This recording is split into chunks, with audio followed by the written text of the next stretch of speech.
I got love for you, man. You know what I'm saying? What are we talking about? I'm not here to start any trouble. I'm only going to say nice things about you from now on. I think you're handsome, and I think you're a wonderful host. I'm fat and I'm overweight. Just don't say anything silly. I was waiting for you to say that. I'm not laughing about it. You think this is funny? I take it serious. I don't want y'all to take anything out of context that I'm saying. He's very funny. He likes to joke around a lot. As a personality and as an entertainer, yes. This is going to be really quick. I'm not taking any questions. Go ahead and get comfortable. I'm going to talk for a little bit. You're listening to Cabbie Presents, the podcast. Welcome to the show.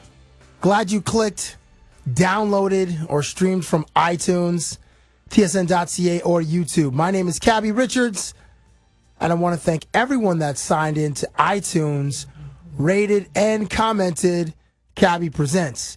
Got an email today from Apple, and the Cabbie Presents podcast made iTunes' best podcast of 2012 list.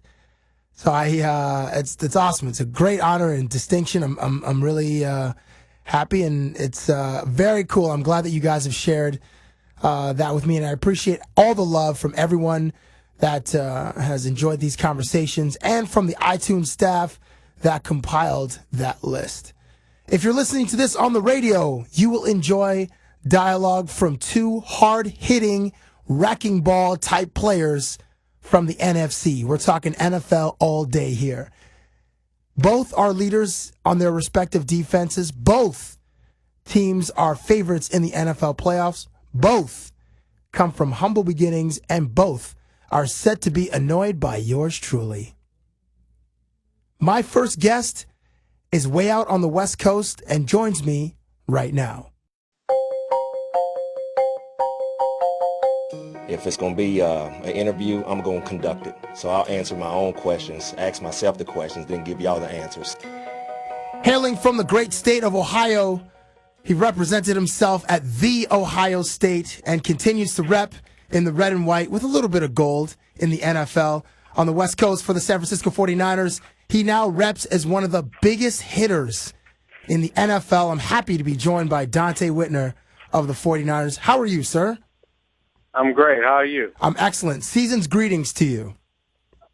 Season's greetings to you also. For those listening, you play the position of strong safety very well. And your partner in the secondary, Deshaun Goldson, plays free safety very, very well. You guys are great hitters. Do you have a nickname as your tandem? Somebody has nicknamed us the Lumber Co. The Lumber Call? Lumber Co. Like Lumber Company. Oh, Lumber Company. Okay, yeah. Oh, They nicknamed us Lumber Co. I guess because in correlation with bringing the wood, controlling the middle of the football field. So I think it's a pretty cool nickname. Now, since you guys are such devastating hitters, which one of you guys are Mayweather and which one of you guys are Pacquiao? I would say that we're both Mayweather. Neither one of us want to be Pacquiao right now. Well, then I guess one of you guys would be Marquez and the other would be Mayweather, I guess. Yeah, I'll take Mayweather. They say, I have a bald head and everything, so I'll be Mayweather. Okay, cool. I saw the image on the Niners Facebook page of you and Deshaun with the sleeveless red and black flannel shirts as like the lumberjack. Okay, you're holding the 2x4, and he's holding a giant axe. How did you decide who got which prop? Well, I allowed him to pick, but I really wanted the axe. He didn't really want the axe, so I said, "Go ahead, you can take it. I'll take the lumber." That's very kind of you because the axe is the cooler prop, isn't it? Yeah, the axe is the cooler prop. That's why we both wanted it, but I was a bigger man about it, and I allowed him to get it. Now, could you guys have asked for a chainsaw, maybe? I actually did. Did you? Asked for a chainsaw. They said that was a little too dangerous, and it would be hard for him to find one. Oh my goodness! But yeah, after he took the axe, my next thing was I wanted a saw. Too bad you couldn't get like a table saw or something like that. It's pretty cool though. Were you guys? The poses are very serious, much like the way that you guys play football. But on that photo shoot, were you guys laughing and joking around? Yeah, we were laughing and joking around in between, but we wanted it to look serious. In opposition. when the opposition was in their locker room and, sitting up, getting dressed, we wanted them to see that we were serious. And, I think we showed them that. Wait a second. Where was that photo shoot done? It was done in at our facility here in Santa Clara. Okay. But, they gave it out at the game when we played the Miami Dolphins a couple weeks ago. Oh, very cool, very cool. So speaking of like duos, I don't know if you saw this trailer, but there's a new movie trailer for the movie called Pain and Gain. It's a buddy crime comedy with Mark Wahlberg and The Rock. It comes out next year. They're like these weightlifters that scheme on like a crime lord. Like Wahlberg looks big, but The Rock looks jacked. If you, Dante Whitner, were to audition for a Hollywood movie, would you play to your strengths and audition for like the role of an athlete, or would you go outside the box a little bit and venture into like, fantasy or a horror movie or an adventure movie? Probably the athlete. I don't know if I have good acting skills or not. Never really tried it. Never really thought about it. So I naturally know how to be an athlete. I know the daily strains and, everything that it takes to be an athlete. So I think that I'll just stick to an athlete role. Okay, that's fine. Well, hey, man, you play to your strengths, so you're great at that. So why wouldn't that translate on screen? Now, when you guys, right now it's lunchtime for you right now in Santa Clara. Yeah, it's lunchtime for us right now. We have an hour lunch break, and then another round of meetings for about 45 minutes, and then we'll start getting ready for practice. Dante, who is the first guy? They always say like there's always when they're ascribing adjectives to certain players who work hard. They're like, he's always the first guy in the gym and the last one to lead. Or last one to leave. In this case, who's the first guy generally in the lunchroom on your team? I would say it has to go between Justin Smith and Mike Lupati. Now, is this known team wide that those are the two guys that normally get in there first? Yeah, they're known overstuff themselves sometime also, so they're a little heavy out there on the practice field. But they do a good job at what they do. They're good at being big guys, and as long as they keep it up, we're okay with it. Now in the when you guys are working out in your facility, who's the guy that would leave? You know how sometimes dudes leave the seat kind of wet, like from their hair or like just their back sweat, like the guy that doesn't really have the best etiquette in the gym. Who's that on the team? I would say Anthony Davis, number 24. He's just he leaves it behind wherever he goes. He doesn't really care. He's that type of guy. He's from Mississippi. So, that's a known thing around this facility also. That's hilarious. Does anybody ever call him out on him? Like, come on, dude. Like, or just all the time. Oh, they do, and he doesn't change? All the time. He doesn't change. You have to have tough skin to be in our locker room. We have a tough group of guys. Anything out of the ordinary, they're going to get on you, whether it's on the football field, whether it's, in the locker room or at a restaurant. If you do something that's inappropriate or something that's, frowned upon, we're going to get on you. The guys will let you know that you're being foolish or being an idiot or whatever it is. You're right. Now, you mentioned tough skin. I don't know if you saw this on Twitter, but I saw this just today. Kendrick Perkins, who plays for the Oklahoma City Thunder, just tweeted out, serious question, if a turtle leaves its shell, is it naked or is it homeless? If someone on your if someone on your team tweeted that, would they be mercilessly made fun of? Oh, mercifully. Yeah, we would get on them, tremendously. But we have guys around here. We're not going to do that. I don't really know what that tweet is about, but yeah, we don't do that around. He must have been watching Animal Planet or something, or just like something must have came up on his phone. Like, I don't know.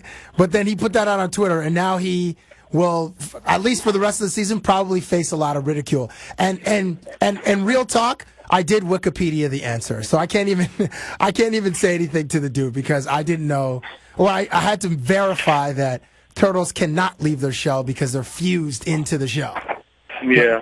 So I don't think he'll be getting out of there anytime soon. So I was on, I don't know if you saw this yesterday. I was on YouTube. Did you see the video where the eagle swoops in and grabs the kid? Did you see that one? Yeah, I saw that. I think I saw that a long time ago, Okay. Well, I just got wind of it yesterday, but apparently, like, the video is fake. Are there any videos that you've seen on YouTube that you're like, you swear were fake, or swear were real, and then you found out were later fake? Can you think of any off the top of your head? No, I can't really think of any off the top of my head, but I remember one where they have Michael Vick throwing the ball like 100 yards. Yes.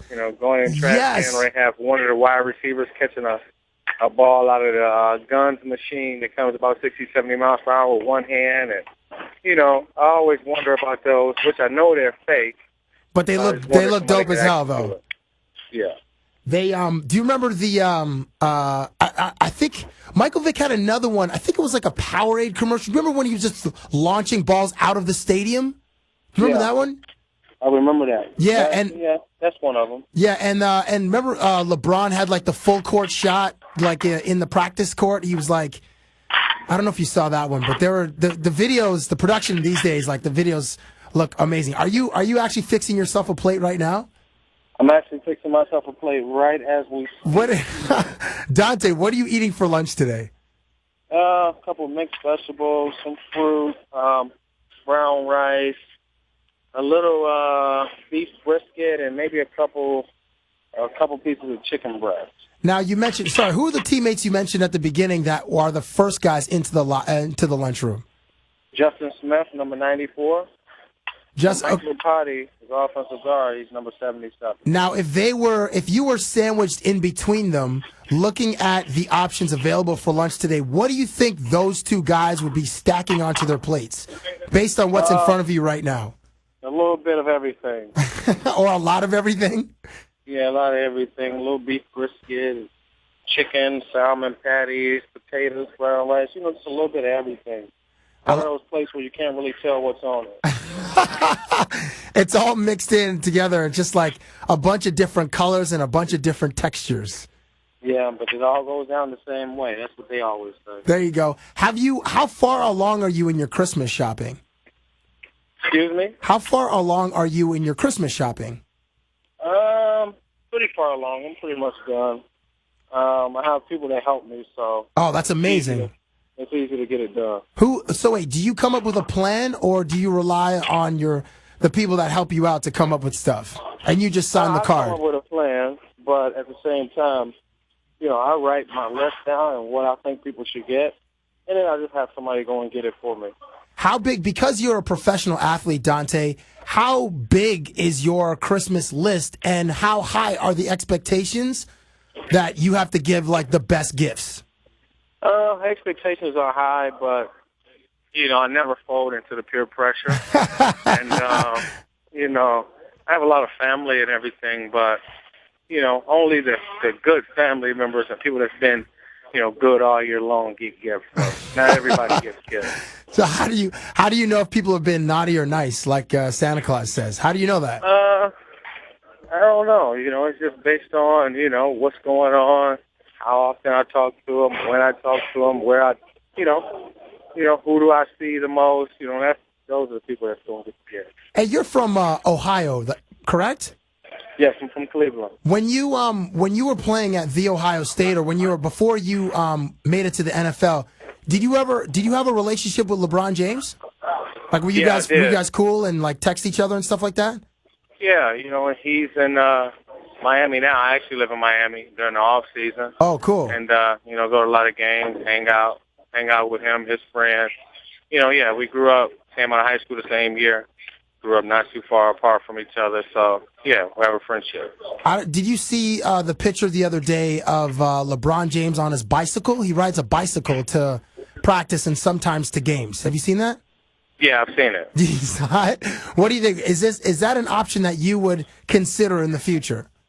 Probably not. Mainly because I live so far away from training facility. I don't think he lives that far away from the arena and everything, so it's pretty cool for him, but I live too far. I'm on the phone with Donte Whitner of the San Francisco 49ers. Dante, when was the last time you did ride a bicycle? Probably about maybe 6 months ago with my son. He's 6. He likes me to ride with him, so I think maybe about 6 months ago. Do you load your son up with like every piece of protection possible, like elbow pads, knee pads, obviously the helmet, Does he have like gloves? Is it like, do you go that overboard with it? No, well, his mom does. I don't. As long as you have on a helmet and, I'm pretty good with it. But she wants him to have on everything, so what she says goes. I'll get you out of here on this. Thank you for being here with me on Cabbie Presents. I was, at the end of the year, there are always those lists where it's like the top 10 movies, the top 10 albums, the top 10. There are all those lists that are compiled around the end of every year. So, in the genre of urban music, I don't know if you can list any off the top of your head, but which albums got like the most airplay for you in 2012? I have 2012? I have a few. Do you want a couple of names, or do you have some? Yeah. Let me hear a couple. So like this year, like Kendrick Lamar came out with Good Kid, Mad City. Frank Ocean had Channel Orange. Kanye West presents Good Music, Cruel Summer came out. Nas's Life is Good. Miguel's Kaleidoscope, which Alicia Keys' Girl on Fire. Rihanna had Apologetic. The Game just came out with Jesus Pete. J. Cole had Cole World. Rick Ross had a record. Wiz Khalifa had a record. There are a few that albums that came out. I probably have about 90% of those that you named. Nice, if not more. And okay. I think all of those are excellent. I love Kendrick Lamar's album. I love Rick Ross, Kanye. I like Wale. Nice. Had one that came out. Yeah, that's right. What was it called? It was called Ambitious, I think, was the name of the album. Ambitious. Yeah, so, pretty much everything that came out this year I like. All of those that you named, I do have. Dante, well, listen, I mean, the music, it sounds like the music that you listen to reflects the way that you play on the field, which is hard. Rick Ross, Kanye, the beats are hard, and you play hard. I wish you much luck the rest of the season, and don't break too many bones while you're out there, my man. Oh, I won't. Thank you for having me. My pleasure, man. Enjoy lunch and good luck the rest of the way. All right, thank you. Take care. Dante Whitner of the San Francisco 49ers, one half of the duo, The Lumber Company, with safety Deshaun Goldson, or Sean as he's known as, Goldson. I love that. The Lumber Company. That's a great nickname. And there aren't very many teams that have nicknames in sports anymore, whether it's a duo or a trio. I mean, you have the big three in basketball, but there's no crew of dudes like in hockey or in baseball. I mean, in the 80s, there were the Bash Brothers, the Canseco and Mark McGuire for the Oakland Athletics. I like that. The Lumber Company. We need more of that. We got to get inventive again with our nicknames. If you haven't seen the photo of Dante and Deshaun, I'll post it on my Facebook page. That's facebook.com/Cabral Richards, CABRALRICHARDS. Again, the photo I'm talking about is Dante has a 2x4 in his hand, and Sean has an axe, and it's the Whitner and Goldson Company, Lumber Company. If you want to follow Dante on Twitter, you can find him at T Whitner. That's one word. TWHITNER. We were having like a short music discussion before he had lunch there, and I was bringing up some music. And in my humble opinion, I think Frank Ocean's Channel Orange was the best album of 2012. My musical tastes don't take me outside of hip hop and R&B that often. So the list that I gave him, the options that I gave him, are a little skewed. But I will say I did enjoy the Alabama Shakes record, and I did like Jack White's album. Also, shout out to the Black Keys. I liked El Camino. I'm not sure. I think that was released in 2012. That whole record was about heartbreak and getting over a girl, and I thought that was cool because they made it funky because their sound is so funky. Anyone else think that the Kanye West Presents A Cruel Summer was better than Watch the Throne? Like maybe, if not better, then more listenable. Because I think after my first listen, and I know some people agree with me here, after my first listen of Watch the Throne, I have never listened to that Beyonce song again. Track 2 on Watch the Throne. It always gets skipped. In fact, I start right at track 3. But Church in the Wild, track 1 is pretty legit. But I usually start at track 3. And we were having a brief conversation about YouTube. And in the spirit of the top 10 lists of the season, YouTube released its own. Now, I'll go in, I guess it's no surprise what's at the top of the list. So I'll start there because it wouldn't be like a huge reveal at the end. If number one, I'd say number one is Psy's Gangnam Style, or Gangnam Style by Psy. Like everybody would know, that's the number one video of 2012. In fact, that was watched 5 times more than Rebecca Black's Friday from 2011. Rebecca Black's Friday had like something like 200 million views, maybe, or 300 million views. I think it was 200 million. And Gangnam Style is approaching 1 billion, which is just absurd. Whatever he's making off the YouTube channel, as far as like money from clicks go, he could probably buy himself an island off the coast of Korea. If there is one, he could buy it. South Korea, though.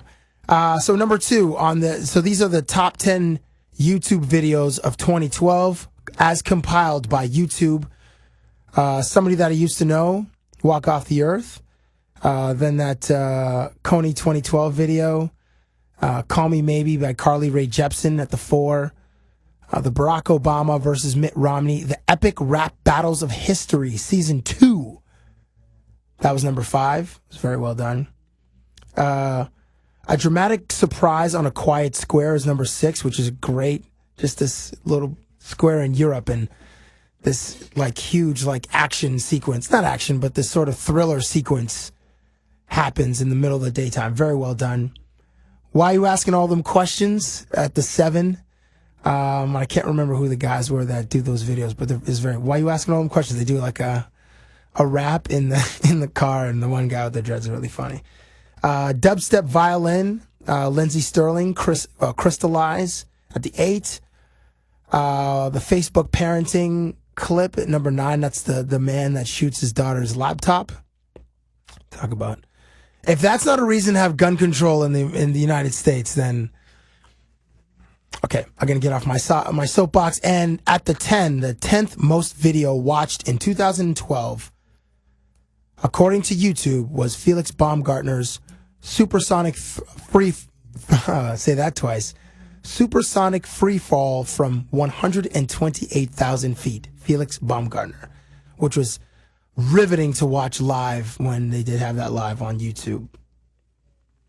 I'm like, over the past like month or so, I've been like, and it's a random Sunday night, spending legit hours from like 2 a.m. to 5 a.m., sometimes 6 a.m., watching videos on YouTube. And it always starts in one place. I always start, and this is going to sound awful because it is awful, but I always start on World Star Hip Hop. I started worldstarhiphop.com only to watch like street fights and their fight compilation videos. I mean, it's absolute like degenerate television, or not television, but entertainment, like ground level, lowest common denominator entertainment. But at 2:00 on a Sunday night, I'm all in. So I start there, and then like it usually degenerates even further into street fights and like one-punch knockouts, like ridiculous stuff I watch on YouTube. My favorite clips are, so I love street fights. I love watching taser videos. I'm not sure what it is about me like enjoying other people's pain, but for some reason I do. And I also like to watch those compilation fail videos of women drivers. I don't mean to sound sexist, but it's so funny. They're like how some of the situations, the precarious situations these women get in on these surveillance videos. They're just really funny. All right. So yeah, if you want to spend a Sunday night for hours watching fight videos, I'm with you. I'll probably be doing the same thing the night that you decide to just lose yourself for 45 minutes or 4 hours on those things. Next up, a Super Bowl champion from the Green Bay Packers playing a man's position, but admits he's evolving with a little more sensitivity. He's up. You'll understand what I mean in just a few moments. I'm excited to have the following conversation based solely around a photo I saw on Instagram. He joins me on the phone right now. If it's going to be an interview, I'm going to conduct it. So I'll answer my own questions, ask myself the questions, then give y'all the answers. Hailing from the state of Ohio, actually, I'm a fan because he attended and was a star at The Ohio State University, like my original man crush, Eddie George. And until recently, he was carrying on a legacy of long-haired athletes like Troy Polamalu, Clay Matthews, and Maria Sharapova. I love that. I love that he cut it off for charity. Pleased to be welcomed by A.J. Hawk of the Green Bay Packers. Thank you very much for joining me, sir. Hey, thanks for having me. Did you like that I included Sharapova in there? I did. That was a good one. I was like trying to go, like, if I was a lefty, I was trying to throw a screwball there. There you go. Perfect. I don't know if, or if in more recent terms, like a R.A. Dickey curveball. Or, excuse me, a knuckler, because he just signed with the Toronto Blue Jays. I don't know if you heard that. I did hear that. That's awesome. Yeah, the city's pretty jacked. So Shaun White just cut his hair, and he was known. That's like his trademark. He was, I know he was called the Flying Tomato. I know he's not really crazy about that nickname, but for a long time, your trademark was your hair. Now, since it was cut and you donated it to charity, have you felt your strength deplete, sir? I have not. That's actually a question I've gotten more than once. Actually, before I cut it, people were telling me, you're gonna lose any strength or everything. Things are gonna start turning bad." But actually, things have turned out. They've gotten better. I feel stronger. I feel faster. Everything feels pretty good. I was able to conceive another child. My wife too in a month and a half. So congratulations, man. Thanks. It's helping everything, So if you're in the weight room one day and for some reason there's on the bench there's a bar and on each side there's like a smart car, how many reps of that smart car do you think you could do now with the short hair? Of the two smart cars actually on either end of the bar. Two smart cars. Well, I'd say with my long hair I could probably only do about 10 or 12 reps. I'd say now I'm going upwards of 25. That's gonna be the new. Everything in the NFL is sponsored. So why not at the what do they call it? At the combines, they sponsor the bench press and they put two smart. So it's no longer 225. It's now like 425. Yeah, it'd be a lot more fun to watch then, too. Would it ever? So, I don't know if you saw this news about Instagram. Are you on Instagram? Because I found a user. I'm not sure if it's you, but there's a picture with you holding a dog. See, I'm not on Instagram, but someone just said something to me on Twitter and asked if I don't know what the name is on there, but I don't even understand Instagram. So I'm not on there. Okay, let me ask you about the photo though. It's a picture of you with long hair and you're holding what I think is either a Pomeranian or a Chihuahua. Is it Chihuahua? That's Todd, man. That's my dog. That's your dog? Yeah, my little guy Todd. I have 3 dogs, but Todd is the oldest and the smallest of the 3. He's a 3-pound Chihuahua. Chihuahua, that is. I love that his name is Todd. Like, it's just a normal, regular. It's not like, Rocky or Buzzsaw, or Elvis. It's Todd. Yeah, it works out well because I have a German Shepherd named Carl. So that's unbelievable. Okay, before you got Todd, if you saw a dude posing with a 3-pound dog, how many man points would that dude lose according to AJ Hawk before you got Todd? I like your question. That's back in the day when I was like in middle school and high school, and it's just all about trying to act tough and act like you're so hard and you've never cried in your life and you don't have any feelings. I'd say you lose a lot, but now as I've kind of evolved as a human, I feel like you gain. I feel like if you're man enough to sit there and hold a tiny little dog, then you gain a lot of points. I did actually a big campaign with him for Purina talking about that, like big guys with small dogs. Really? And I was saying I would, part of the thing I was telling people, I was like, hey, people are wearing pink, purple, wearing all these crazy colors that you would have never seen happening, maybe 8-10 years ago. So I think as humans, and especially as men, we kind of need to step out there and not be scared anymore of stuff like that. That's okay. Listen, I'm gonna take that from you because you could kick my ass and any of my friends' asses. So from AJ, I will take it. And it's true. You're right. There is sort of an evolution or a more of an open sensitivity that men are kind of embracing because we're wearing skinny jeans like women. You know, we got as you said, you know, we wear pink. You know, it takes a lot of confidence for a man to rock pink or salmon, and then we can openly take pictures with small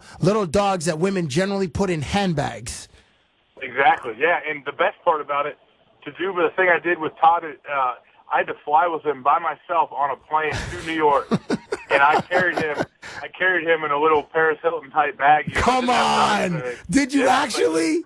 Yeah, because my wife didn't go on the trip because my daughter was really young, so I took him by myself, and it was hilarious. That was a turning point in my life where I felt like I had to own it. You know, I couldn't sit there and act like a tough guy with a 3-pound dog in my bag. So I just decided, I said, you know what? Who knows? I might even start wearing a fanny pack now. You never know. Don't go that far. Let's not take it back to 1991. So wait, here's my question: did you keep the bag? Have you turned that bag into a man purse? Because dudes are rocking man purses now. Oh, see, I can't go that far. I don't have one of those, but I do have the bag. Yeah, it's a little dog carrier. It's just a black bag. It's nothing crazy, but yeah. It's fun, honestly, to go in public carrying him around because people will look at you so crazy. And I actually get enjoyment out of that now. Nice. So I don't know if you saw this. This was actually on last night on Jimmy Fallon's show. He had Tom Cruise on. Tom Cruise was promoting the movie Jack Reacher. Now, like after a commercial break, Tom Cruise and Fallon played a card game called War, which is basically you have 2 decks of cards. You flip over a card. The opponent flips over a card, and whoever has the high card wins the round. So, and in this game, they played with water. So, you know, when Jimmy Fallon would, you know, throw over reveal an ace and Tom Cruise had a king, then Jimmy Fallon got to pour an entire cup of water over Tom Cruise's head. And this goes on for like a good 5 minutes. Like Tom Cruise is awesome. Now, my favorite game is spin the bottle or the tip drill. Now, if you could play your favorite game with a celebrity, which game would it be, and who would you play? Man, what a question that is. I would say I'd want to sit there and play. Have you ever seen what people have like? It's usually with girls, but they have like a slap off where they sit there. Oh my gosh! Are you wow? They stand face to face and they just slap each other in the face. I would maybe try to do that, or maybe the 6-inch punch to your shoulder or to your face with probably.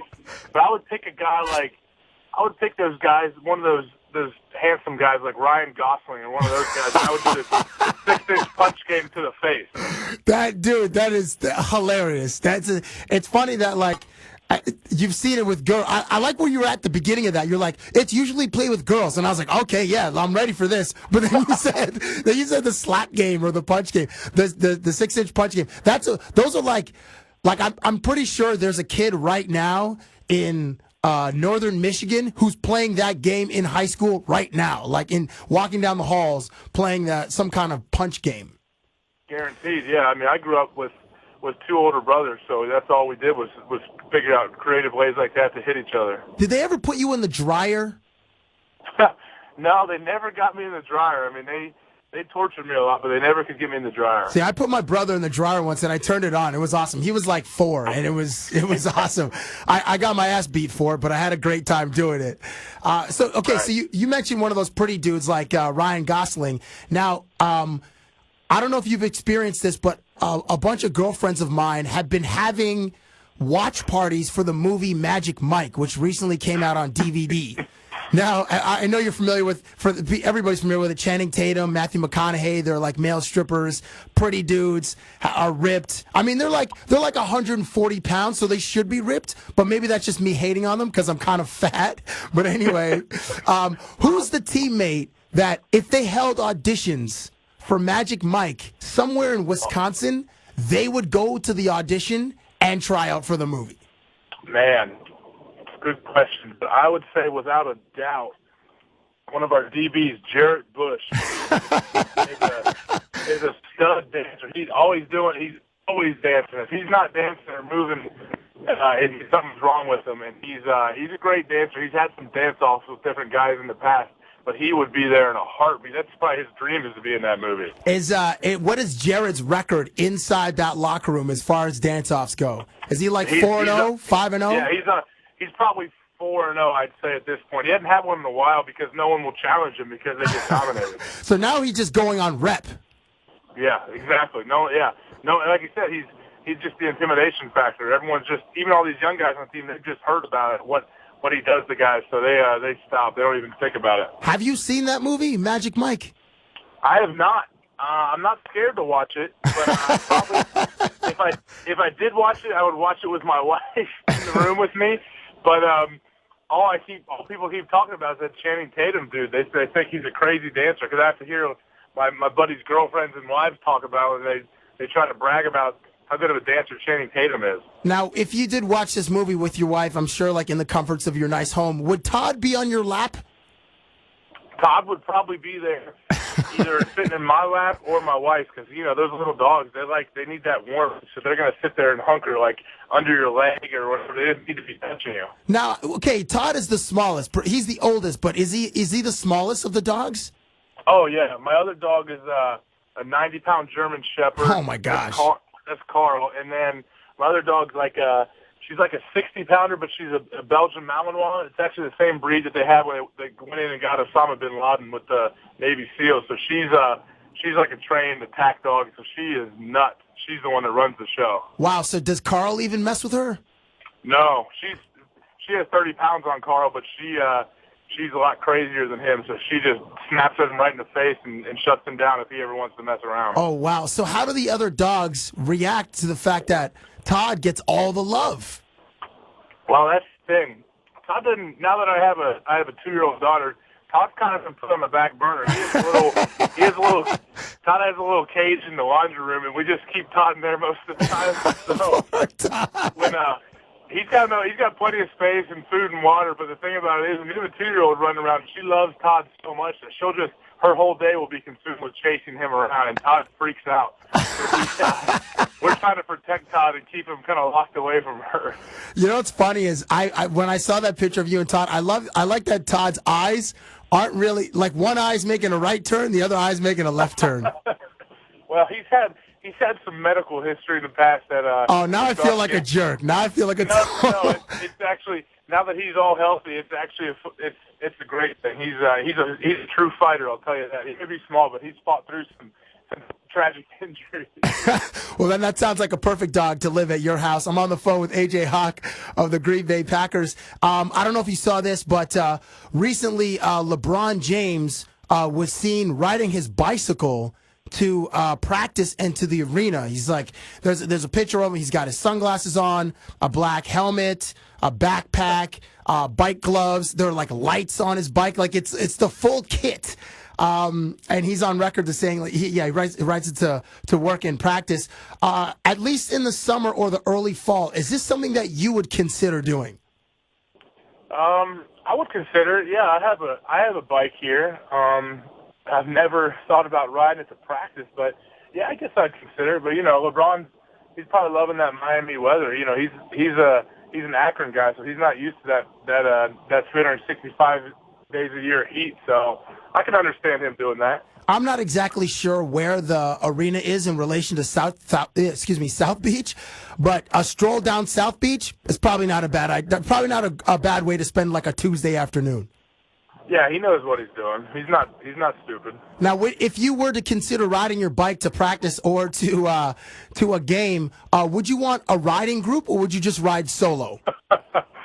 A riding group with some of my teammates, that'd be kind of fun if we all kind of met up and had a little coffee shop, maybe had some coffee, and then maybe we rode in the Flying V from the Mighty Ducks. Right. And we rode, if we rode the Flying V all the way to practice, that'd be a good bonding experience as well. That really would. Could you imagine TJ Lang on a bike? I've seen him, man. We during training camp we ride bikes to practice. So yeah, I've seen him. Those guys, seen every big guy we have on bikes. It's funny to watch. Those guys like legitimately probably sweat like dozens of pounds on the bike. Certainly in like August, it'd just be like crazy. Yeah, and then they got to hand the bike back to this poor kid, and he has to ride it with his feet all wet. It's just terrible. Isn't that the worst? Okay, does this happen in your weight room where guys leave the equipment really wet? Because you're in a room, like there's, 60 guys, 80 guys that use your training facility, and you guys are all big dudes, just putting in work, throwing weights around. But are there guys that leave the equipment wet from their sweat? There are, but luckily, at least at this stage, we're old enough and we have the resources that there's towels everywhere in our weight room. So you make guys are usually considerate enough to lay a towel down on the bench before they lay down there. And if they see that they've sweated on something, they'll wipe it down, because there's nothing nastier than having to sit down and lay down where someone's head is sweated all over the bench or something. It's terrible. Right, and there are a few guys with long hair. Well, you used to be one of those dudes, so I'm sure it's like, it's extra moist under that bench or on the the rower or whatever. I'm acting like I know the gym, and I don't, because I'm just a fat bastard. I'll leave you with this, AJ. Your wife. Okay, the literary phenomenon this year in 2012 was E.L. James's 50 Shades of Grey. Like, this trilogy of books was like, I feel like every woman in North America has read this book. It was a smash hit. Sometime before, now they're thinking of making it a movie. Sometime before the movie comes out, AJ, if I write a parody sketch starring you, would you agree to shoot it? If it's a parody sketch, yeah, of course. Now, okay. I like that you said that. Now, if Kenny Mayne or Funny or Die, they approach you with the same idea, will you say, hey, guys, you know what? I know a dude in Canada. His name is Cabbie. I actually agreed to do his parody sketch first. Even though yours might be funnier, I agreed to do Cabbie's first. No, I'm with you. I'm a loyal guy. I believe in that. So yeah, I'm sticking with you no matter what. I appreciate that. I got two working titles, either 50 Shades of Green or 50 Shades of AJ. All right. There you go. Either way, you'll be good to go. I appreciate that, man. Thank you so much for spending. Are you on? What are you on your way to right now? I know that you're driving. I'm on my way to get some acupuncture actually right now. Oh, that's awesome. I just got out of practice, and I met this guy in town. He does it. He's from China. He came over here like 20 years ago, and he's the man. So I go here every Wednesday and have him hook me up. Oh, nice, dude. Well, enjoy getting the little pins, and I hope it relieves the pressure and the stress on your body. I know you play an unbelievably difficult position, linebacker in the NFL. Enjoy that, and for those who are listening, you can follow AJ Hawk at official AJ Hawk, all one word, on Twitter, and he's not on Instagram. So if you see other Instagram accounts with his name on it, they're not his. Twitter, that's legit. Once again, it's at official AJ Hawk. Thank you, sir. All right. Award-winning journalism that we do here on Cabbie Presents. I found out that Dante would rather be Floyd Mayweather. He wanted a chainsaw in the 49ers ad, and that Anthony Davis sweats a lot and doesn't give a crap in the gym. If you go to the 49ers training facility in Santa Clara, you're going to see sweat marks on the bench, on the bike, on whatever, courtesy AD. And Justin Smith is often the first guy in the lunchroom. You're welcome. And with AJ, I need to write that sketch. I need to write the 50 Shades of AJ sketch, because those guys at Funny or Die, they always get the scoops. So I need to get on that quickly. I need to get on that before they come out with the movie, because I think they're writing the movie right now, and it'll be a good tie-in. Once again, it's official AJ Hawk to follow AJ on Twitter, official AJ Hawk, all one word. And it's Twitner for Dante Whitner of the 49ers on Twitter. It's basically T Whitner, no spaces, one word, T Whitner, to follow him on Twitter. And if these teams meet in the playoffs, the Green Bay Packers and the San Francisco 49ers, a rematch from week 1 in the regular season, It'll be a hard-hitting affair, and I do not envy Aaron Rodgers or Colin Kaepernick or Alex Smith, whoever is starting for the Niners at that point. It'll be great. Well worth watching. Thank you guys for listening. I'm Cabbie, and I'm gone. Thank you for listening to Cabbie Presents, the podcast.